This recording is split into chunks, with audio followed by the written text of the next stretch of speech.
Hello everyone. তো আগে আমি একটা ভিডিও পোস্ট করেছিলাম আমাদের বাড়ির পুজোর। তো এটা আমাদের বাড়ির পুজোর আরেকটা ভিডিও, মানে রাত্রিবেলার অধিবাসের রাত্রি মানে ভিডিওটা।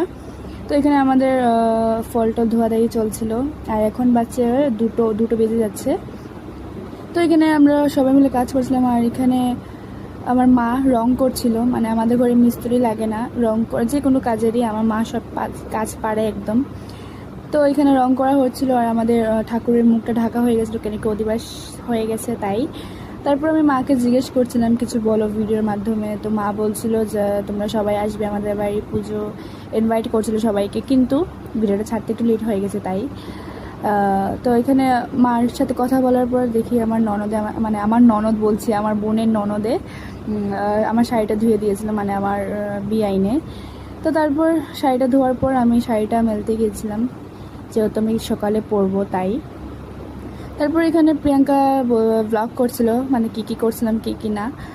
তারপর শাড়িটা মেলতে গিয়ে আমি নিচে গেলাম, নিচে গিয়ে দেখছিলাম কি করছে সবাই কি না।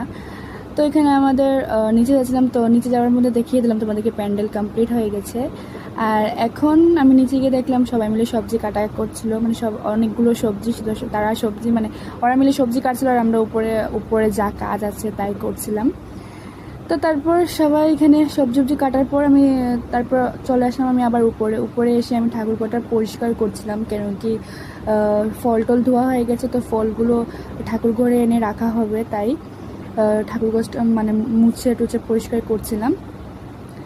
তারপর আমাদের এসব কাজ করতে করতে পুরো হাঁপিয়ে গেছিলাম, অনেকটা টাইম থেকে কাজ করছিলাম।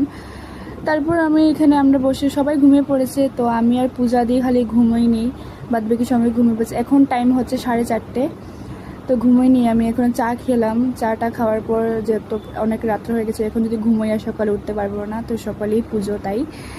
তো ভিডিওটা ভালো লাগলে লাইক কমেন্ট শেয়ার করে দেবেন, ততক্ষণের জন্য বাই।